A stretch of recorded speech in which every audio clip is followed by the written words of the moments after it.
Como é, Cláudia? Só porque eu sou desquitada, divorciada, separada. Eu até descobri esses tempos que tem diferença entre separada judicialmente e divorciada. E que eu sou divorciada, porque separada judicialmente pode... Vejam bem, isso é o que me disseram quando fui fazer a identidade na minha filha. Separada judicialmente poderia retomar o casamento. Era só desfazer a separação. O divorciado não. Se quiser ficar junto, tem que casar de novo. Mas pra quê, gente? Mas quem que faz essas coisas? Mas eu sei de um caso de que o pessoal que separou e depois fez união estável daí. Eu também conheço um caso assim. Sabe? Então pode acontecer, né? E separou de novo depois. Mas só por causa disso eu considero justo tu começares o podcast, pra porque falar com... tem que poder falar com propriedade. Eu não tenho essa experiência. Pois aí eu pego um gatilho aí. Pra ser divorciado e falar com propriedade, quase ninguém sobra propriedade depois de separar. Quase não sobra propriedade.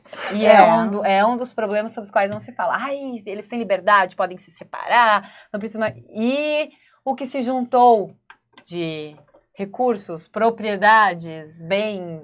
Muitos não se separam por conta disso. E acho que faz sentido. E outros que separam por conta disso também, para preservar. A questão é, o que acontece depois do foram felizes para sempre? Não foram.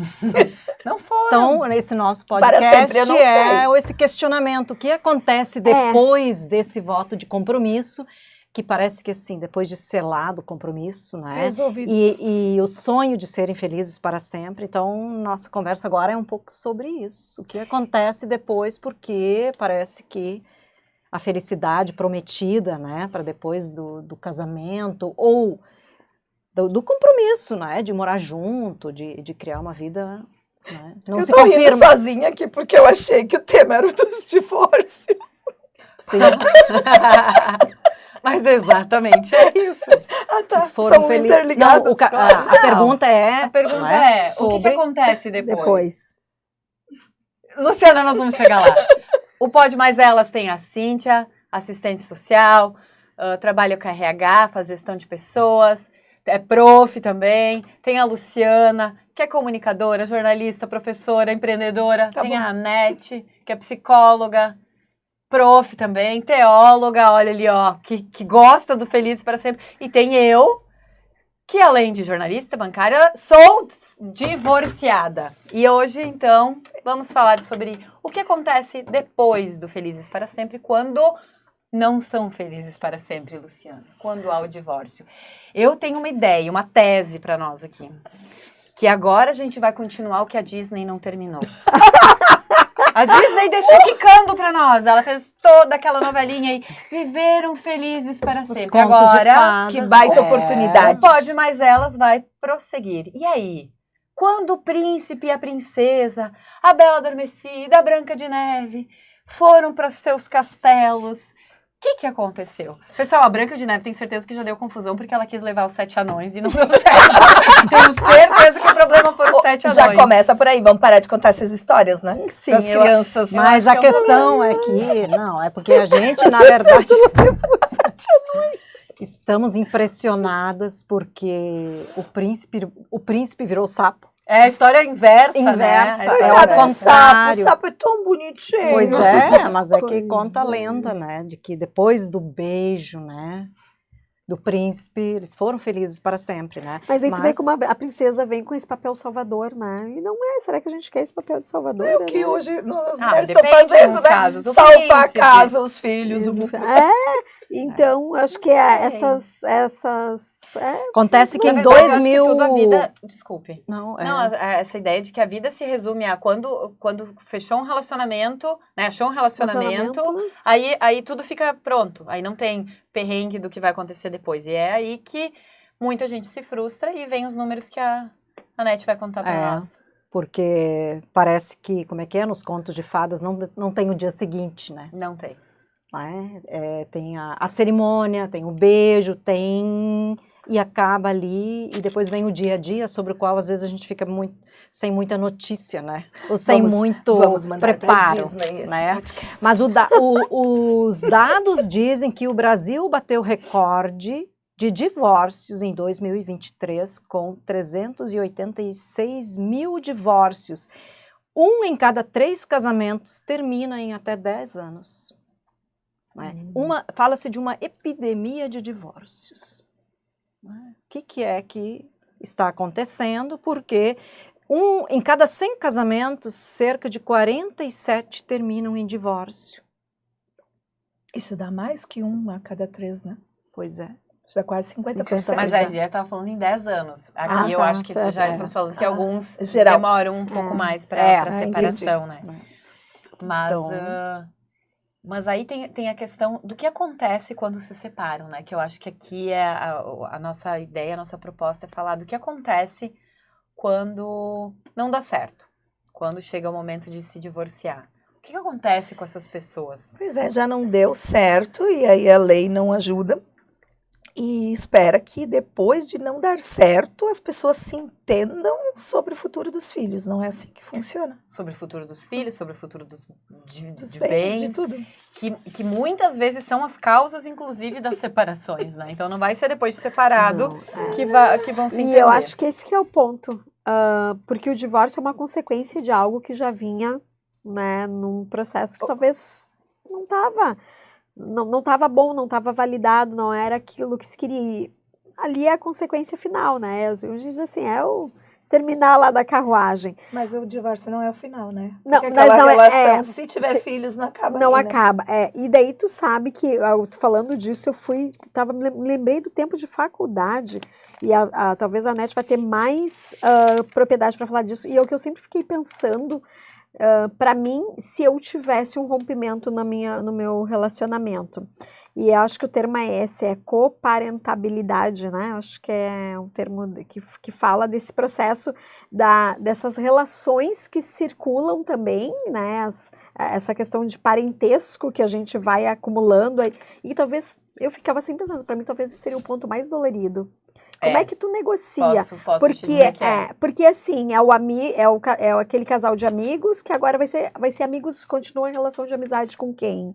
Né? É a festa de final de ano que teus filhos têm que ir, ou filho, filha, e que daqui a pouquinho tu já não vai mais, ou ele não vem mais, ou, né? Então, acho que como a Luciana diz, ainda tem um pós que ele não se termina, não se encerra quando tem filhos. Mas às vezes pode até não ter filhos, mas tu criou relações tão boas, que são frutos daquele relacionamento, e que tu vai ter que abrir mão.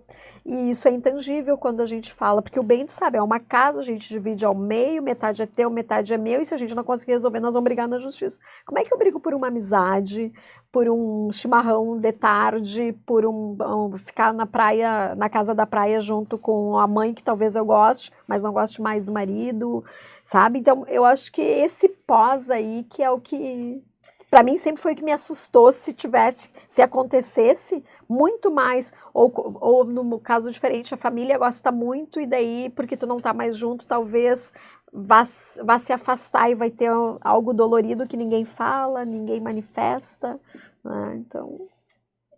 São todos esses lutos se passam num divórcio. O divórcio não deixa de ser um luto, né? Que por mais que ou tenham entrado num acordo, ou tenha tomado a decisão, né? A iniciativa, mesmo esse também sofre com o rompimento. E quando, na época que eu me separei, me disseram que numa separação todo mundo sai perdendo. Isso foi uma coisa que me marcou. Todos saem perdendo. O marido, a mulher, os filhos, todos saem perdendo. Então, na verdade, é um momento de entender que, assim como você está perdendo, os outros também estão perdendo, né? De ter uma empatia, mas também de reconhecer que só o fato de ficar juntos não seria um ganhar, né? Se perderia em outros aspectos, mas foi uma coisa que me marcou. E é exatamente isso, assim, esse final de semana eu estava conversando ainda com a minha filha, porque nós estávamos falando de amizades e de como cultivar amizades, e depois de adulto, porque no colégio é uma coisa, né, que você tá todo dia junto e tal. E aí uma das coisas que eu realmente falei para ela foi que eu tive muita dificuldade depois que eu me separei, porque os meus amigos eram amigos em comum. E não que tenham deixado de ser meus amigos, virado as costas, só que os vínculos se desfazem e é aquela coisa assim, de programas de casais. Aí vai convidar um, não vai convidar o outro, vai convidar os dois, não dá. Aí não convida nenhum pra não ficar chato, e aí você vai se afastando, né? E aí tem que criar novas amizades. E às vezes, como aconteceu pra mim, que eu fiquei um longo período sozinha, eu fiz novas amizades, essas novas amizades foram criando relacionamentos e também acabaram não é que tenham se afastado, mas faziam um programa de casal e eu não estava mais junto. Então, são coisas sobre as quais não se fala. Eu tive a escolha de me separar, de ser independente, de poder trabalhar e me sustentar e não ter problemas nesse sentido, que também é um problema grande quando se separa. Mas essas questões, elas existem e não se fala sobre isso. Não é assim, olha que vida boa ela tem, ela pode fazer o que ela quer. Não, eu tive que ficar metade do tempo que eu poderia estar com a minha filha, eu não pude ficar com ela. Eu perdi pelo menos metade do tempo que eu poderia ter ficado com ela, esses anos que se passaram. Sobre essas coisas a gente tem que falar também. Que depois da separação há muita perda. Essa acho que sim é uma reflexão que aqui está chamando a atenção, né, nas reflexões, de que se fala muito pouco sobre o pós-divórcio, né? Todo o sofrimento, todo o luto e as perdas, né? Dizem as pesquisas que as mulheres perdem 33% da renda delas. Quer dizer, a renda das mulheres que já ganham menos na média que os homens cai muito com o divórcio. A gente sabe disso, né? Os conflitos que ficam, né? Também se diz que as crianças de famílias divorciadas, elas têm muito mais problemas escolares, né? Então, o impacto do sofrimento emocional para as crianças, ele é muito grande, porque geralmente os adultos choram com outros adultos, falam com outros adultos, conversam sobre... E aquela criança muitas vezes, ela não é chamada para falar, para conversar, para ser ouvida. Às vezes a criança chora com quem essa criança, esse divórcio? Sem contar que muitas vezes se fala na presença delas como se elas não estivessem ali. Isso aí. Então, aliás, e aí uma das questões, né? As crianças muitas vezes são jogadas são jogadas contra uma das partes, né? Esses dias como ainda se elas tivessem que escolher. Comentou o seguinte, não... eu consegui com que a minha filha não falasse mais com a mãe. Como então, se às fosse vezes, uma certo vitória. Isso, tem gente que ainda se orgulha de afastar as crianças de uma das partes. Não se reflete sobre o impacto disso para as crianças, né? E eu acho que é bem isso. O adulto é adulto. Né? Não é muitas vezes. Não, eu digo adulto na teoria, melhor, é isso aí, vou melhorar. O adulto é adulto, então deveria estar nesse papel de adulto.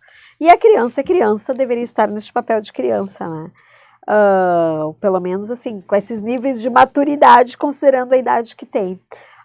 E eu tive uma situação de uma amiga que passou pelo processo de separação e de alguma forma estava fazendo, né, esse processo assim, afasta teu pai isso, teu pai aquilo. Eu disse, olha, eu acho que eu sei que é difícil para ti, e não é uma questão de julgamento, mas é uma questão de te ajudar neste momento, olhando de fora, essa escuta. Porque quando ela falava, tu via a criança assim, se encolhendo, bem nesse sentido, se encolhendo porque o pai era parte dela, porque, né, não presta isso e aquilo. E ok, todo o sentimento era dela, podia ser legítimo para ela. Só que teve uma história boa, que inclusive, no caso deles, tinha gerado aquela criança.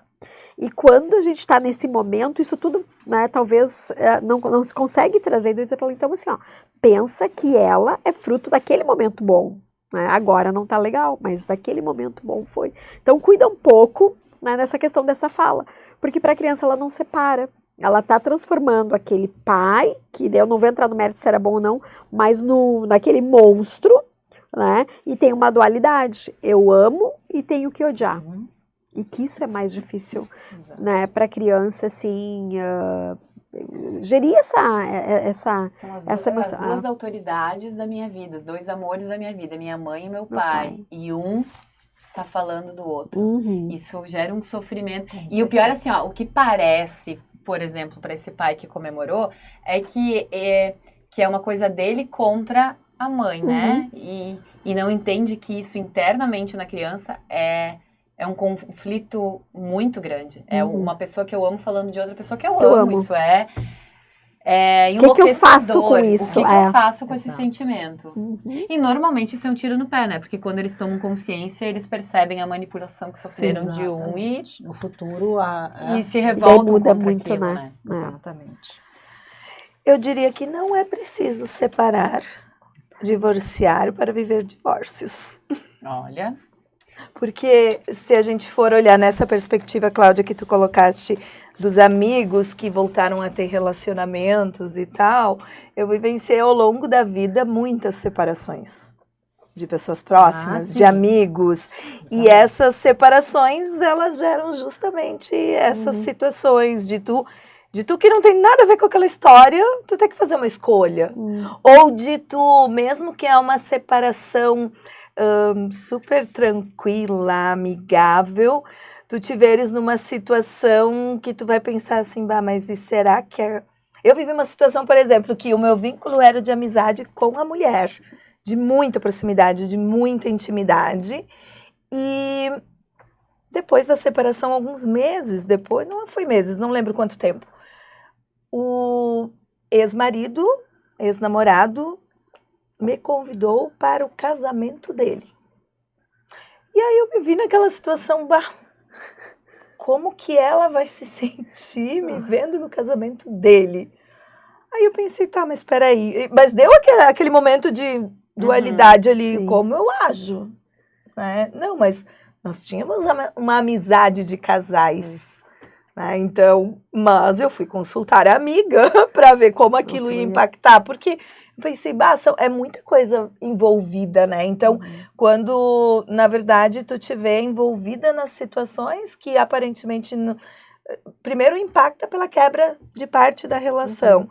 E depois, às vezes, tu te deparas com algumas situações assim que tu tens que fazer escolhas que não seriam tuas. Ah, então... que tu só queria existir, poder falar com Todo mundo e tá e tu tudo fica certo. ali, né? E assim, aquela coisa da criança acontece com os adultos Com os também. adultos também. Onde, ao invés de... onde não é necessariamente a criança que tem que escolher entre o pai e a mãe, onde uma pessoa adulta tem que escolher entre dois adultos. Isso me parece, assim, bem tenso. Sabe um dado que eu achei interessante, que aparece quando se reflete sobre essa questão do divórcio, né? Que aumenta muito, os homens divorciados têm muito mais depressão, são muito mais depressivos, ou enfim, os índices de depressão é muito maior entre homens divorciados.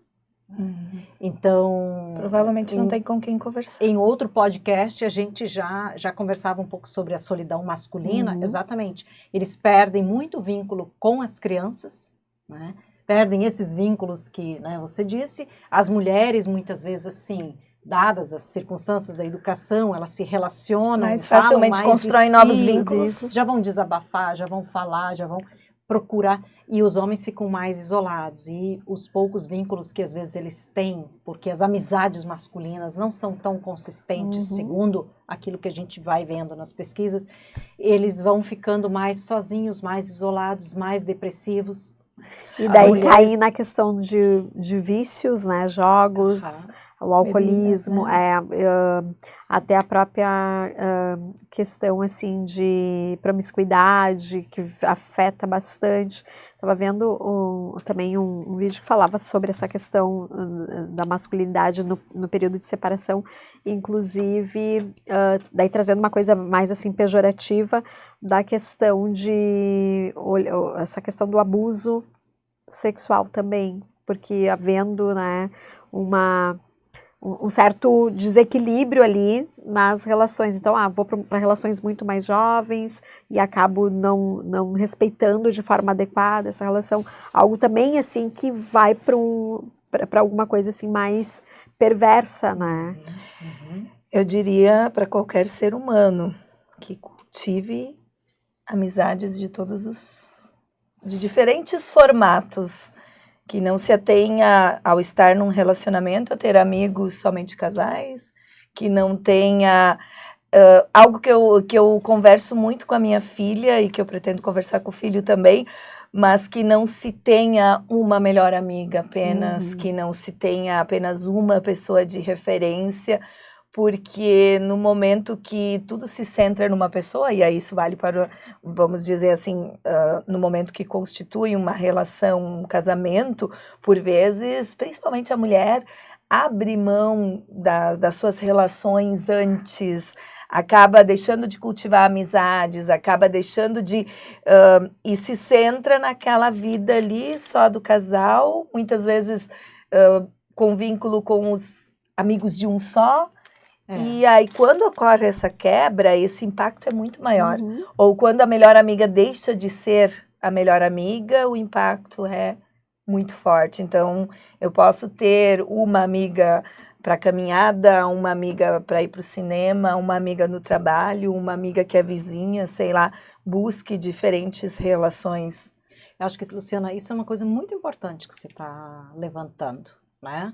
Porque, de certo modo, é bem isso, que a gente, na psicologia, diz que a pessoa precisa se amparar muito bem em vários níveis de relações, né?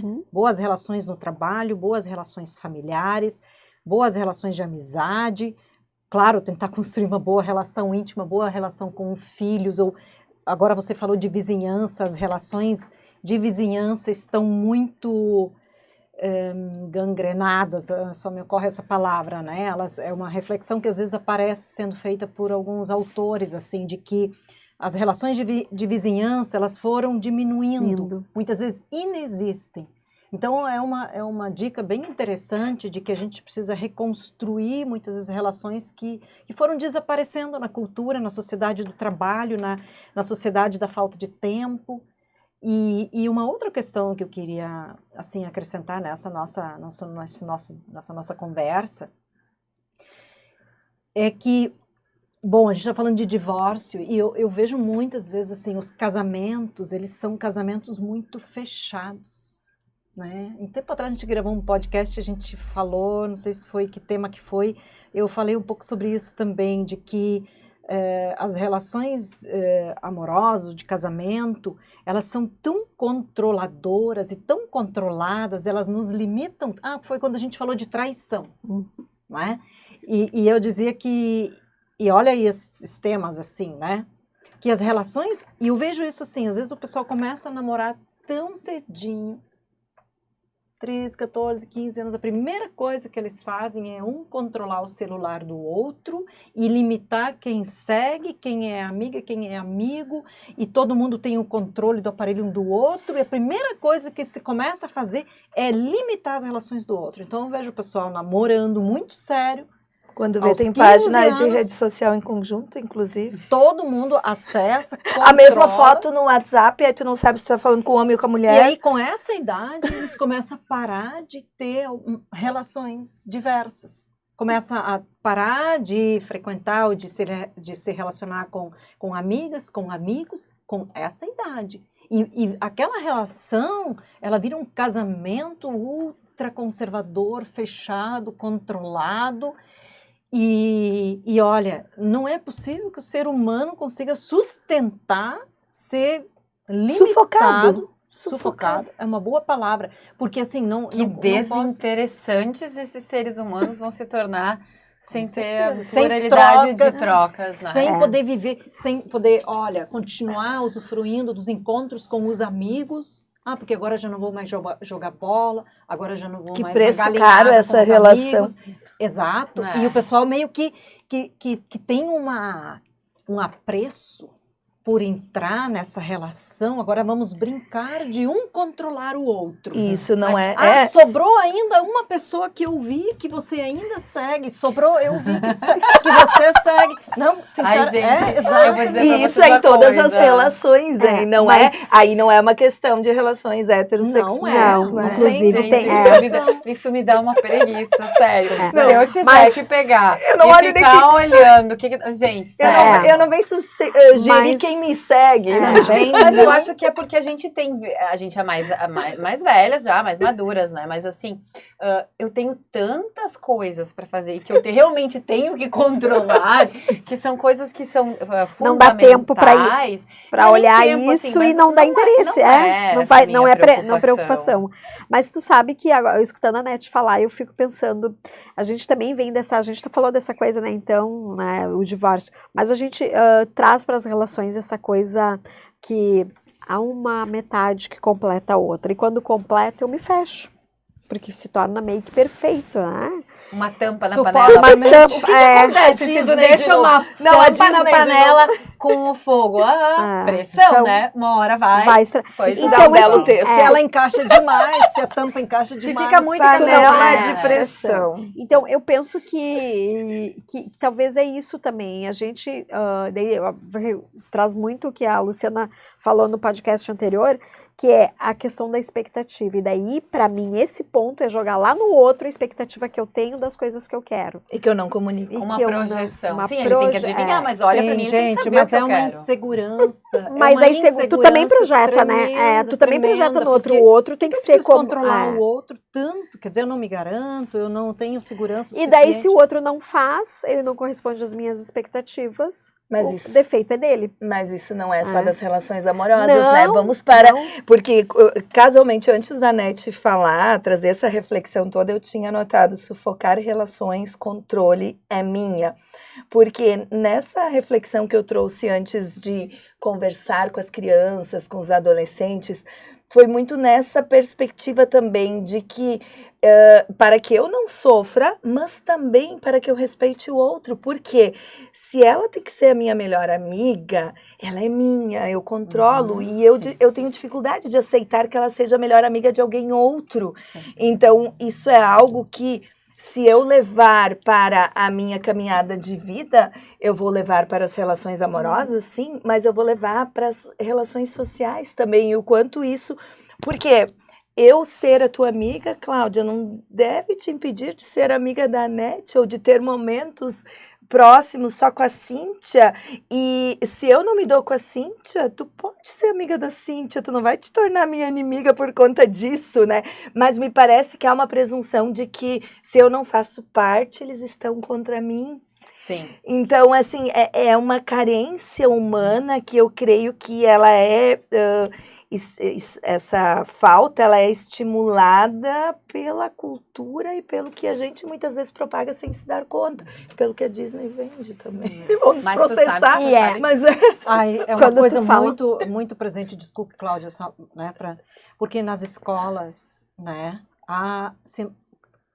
no dia a dia que as crianças, os jovens frequentam na escola, as relações são, a gente poderia dizer, são muito violentas, cerceadoras, tóxicas. O sofrimento de jovens nas relações, nas escolas, ele é muito grande. Ele é muito grande. É uma disputa, é uma luta, é uma competição, é um ciúme.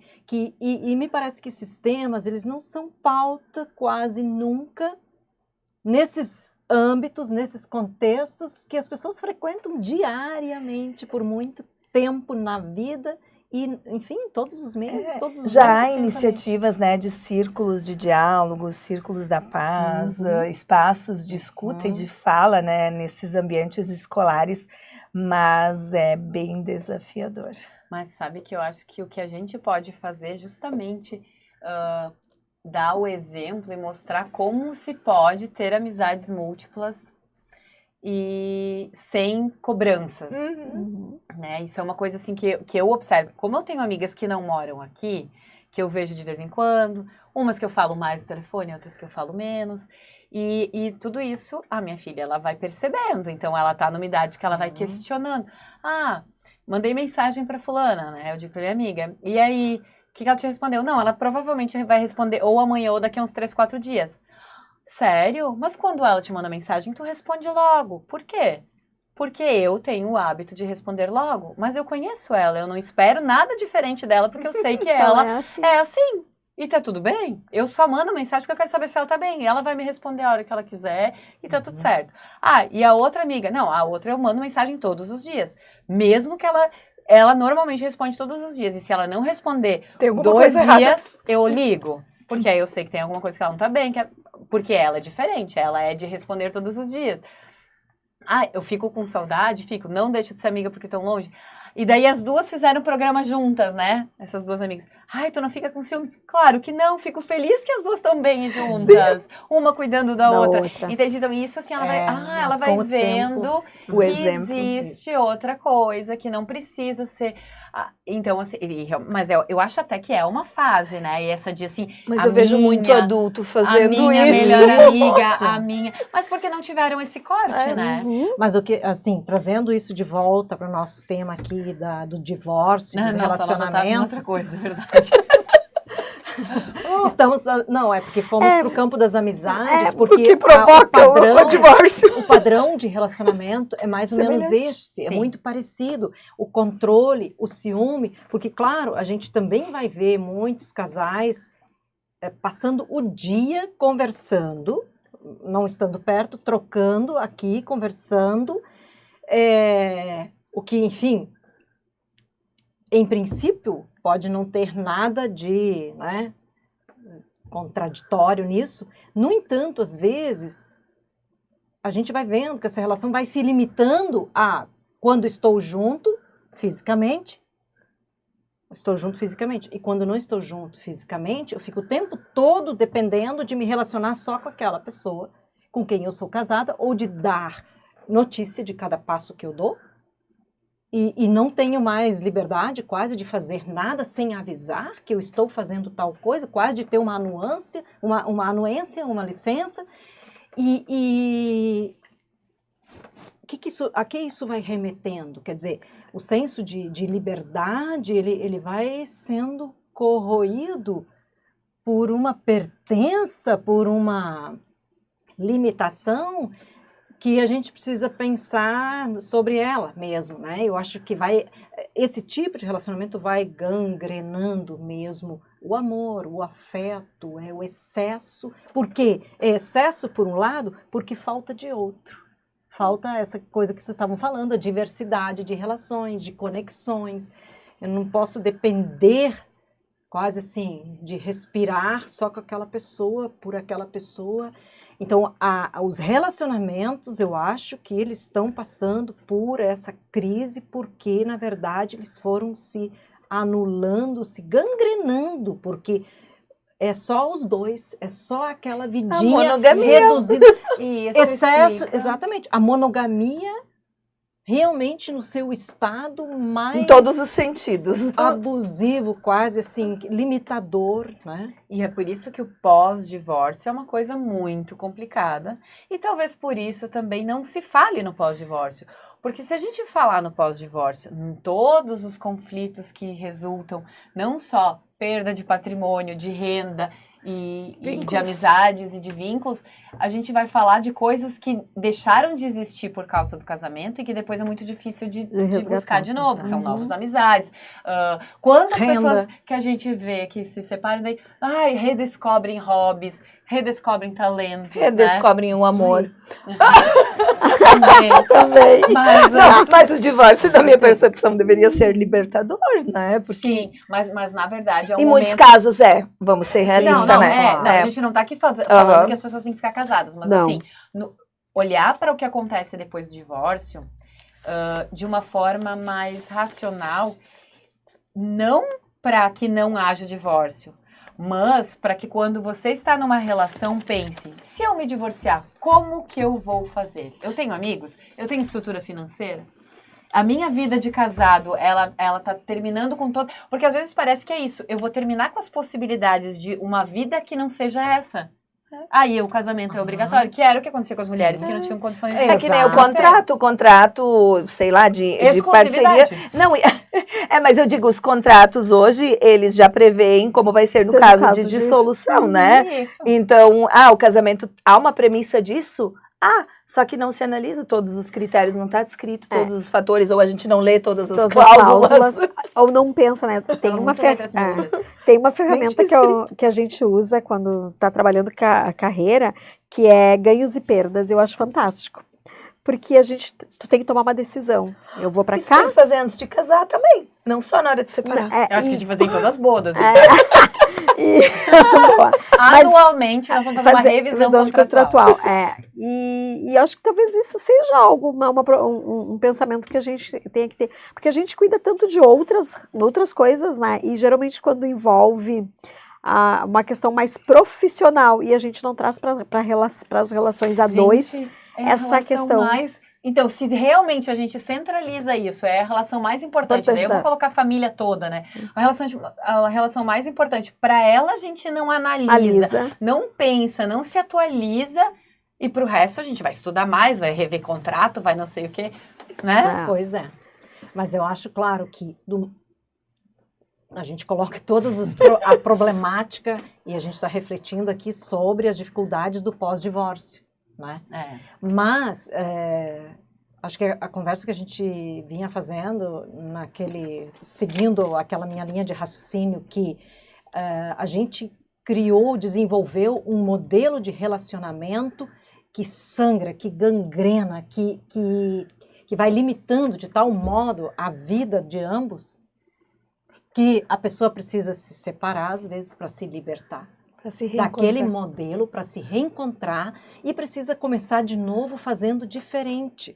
Eu acho que nesse sentido, o divórcio muitas vezes, claro que, vejam só, as mulheres puderam se divorciar só ali a partir dos anos 60, e o que aconteceu? Ele foi a lei do divórcio extremamente libertadora para as mulheres poderem refazer a sua vida, começar de novo. Então, claro, fazendo essa consideração, assim, aqui, que é importante a gente considerar que, às vezes, é preciso poder separar para poder começar de novo, para ser diferente, para fazer diferente, justamente porque se ali não havia mais relações quase, se a pessoa ficou limitada em vários aspectos, que ela possa começar de novo pensando em que eu vou ser diferente, eu vou fazer diferente. Por isso que o grau de exigência das mulheres é tão...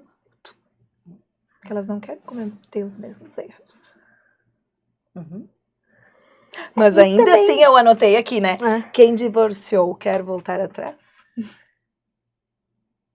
São poucos que após o divórcio voltariam atrás pelos impactos do divórcio. Assim, o preço apesar de tudo, é a melhor opção. Que eu falo, assim, apesar do preço que se pagou, não deixaria de fazer, não deixaria de tomar aquela decisão, né? Enfim,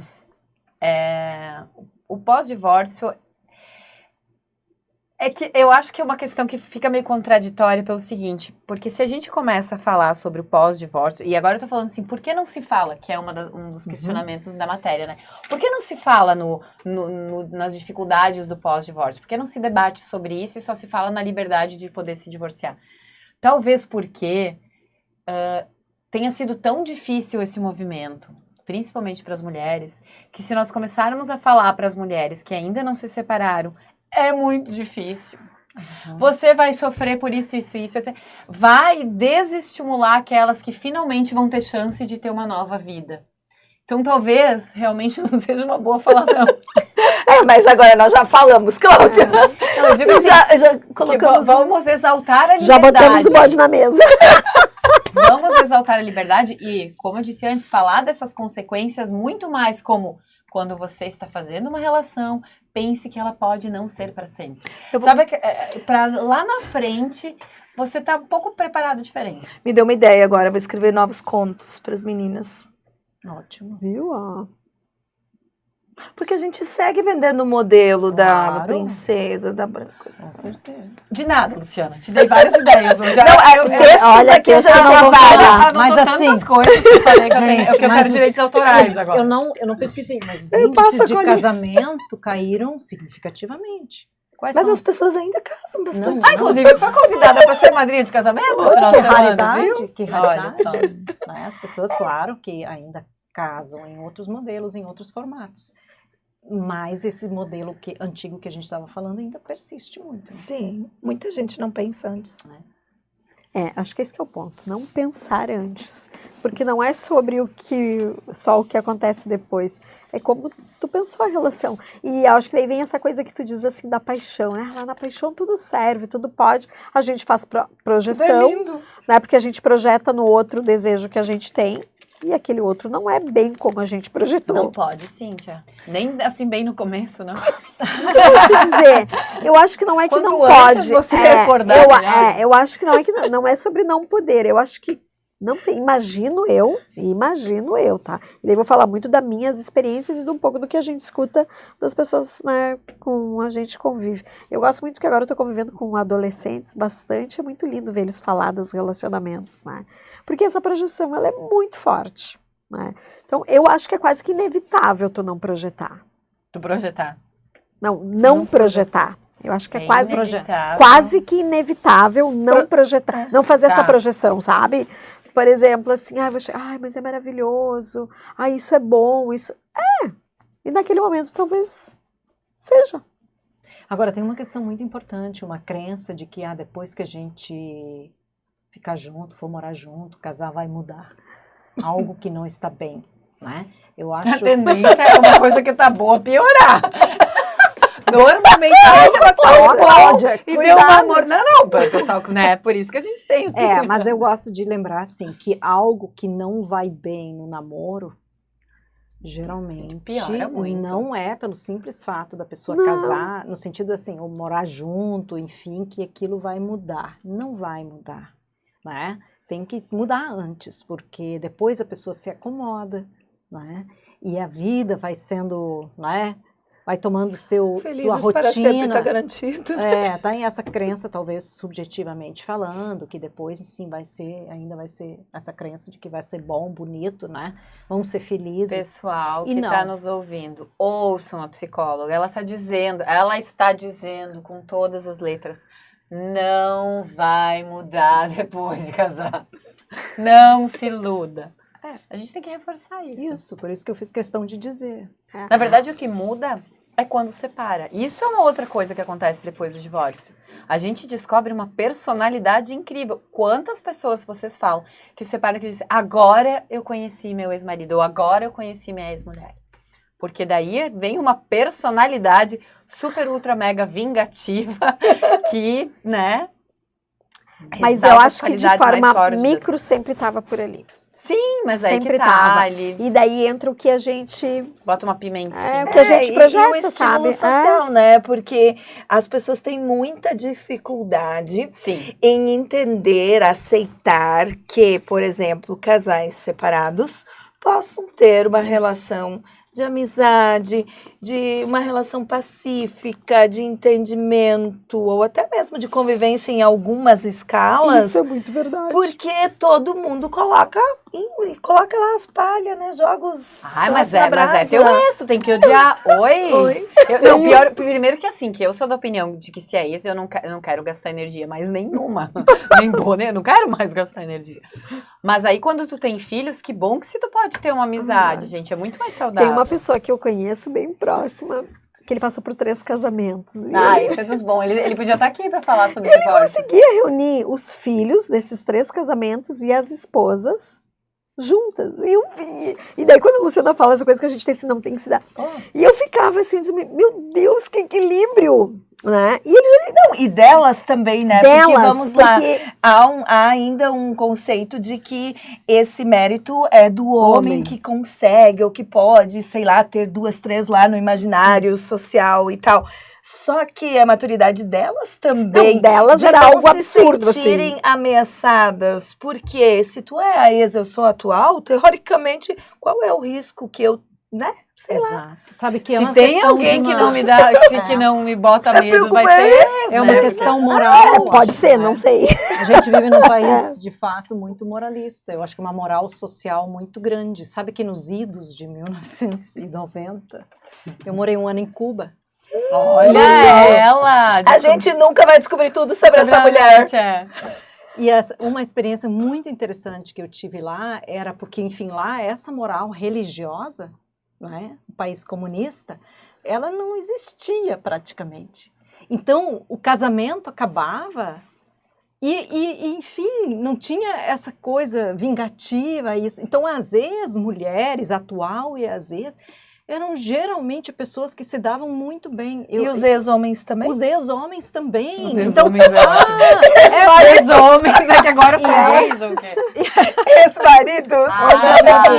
e elas eram convidadas, Eu fui pra se davam muito bem, e eu ficava olhando para aquilo, parecia que não se encaixava naquilo que eu conhecia. Porque aqui tu tinha uma outra, tava aqui Lógico, dentro, gente. né? Uma outra E aí, eu literalmente, assim, parecia assim, eu ficava assistindo aquilo e falavam bem.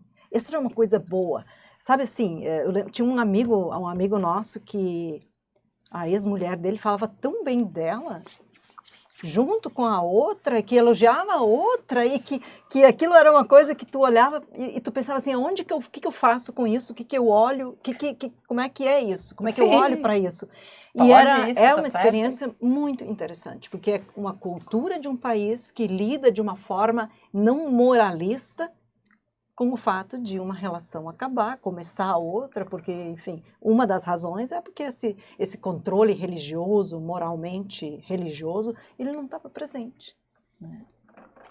Mas então por que essas relações terminaram? Agora eu fiquei curiosa, por que se separaram se todo mundo tá tão bem, fala tão bem, é todo mundo legal? Não, isso não significa que o amor não acabe, que você não possa passar a ter uma entendi. outra relação. Não, Não, mas eu Talvez. realmente fiquei curiosa. Porque a gente Talvez também- a monogamia não servia. E também, talvez, porque você não Você colocou obrigatoriamente quase ficava naquela relação. Para sustentar Não era moralmente. felizes para sempre. Não precisava sustentar uma relação que já não estava Que boa. seja eterno enquanto dure, né? Não é? Não precisa. Não tinha essa coisa do e foram felizes para sempre. Tu não precisava ser feliz. Foram felizes. Ah, é que lá infeliz. deve ter Olha censura só. para os livros Não, da Disney. pensa bem. Cláudia, agora pensa bem. foram E enganados que nem nós. Não, escuta. E foram infelizes para sempre. Eu acho que essa moral é que não rege nesse país, porque eu acho que na nossa moral, ou foram infelizes para sempre, Ainda é uma vigente. questão bastante importante. Porque Na verdade, tantos é o cara- relacionamentos... Tanto faz o que é, mas desde que seja para sempre. Eu acho que tá mais para isso. Porque E agora tantos é para relacionamentos- sempre. é, Se vira com ruins. isso. Se vai ser feliz ou não. Porque tantos relacionamentos ruins no nosso país precisam durar. Acabamos assim. Vamos Com refletir. uma pergunta bem difícil. Bem difícil.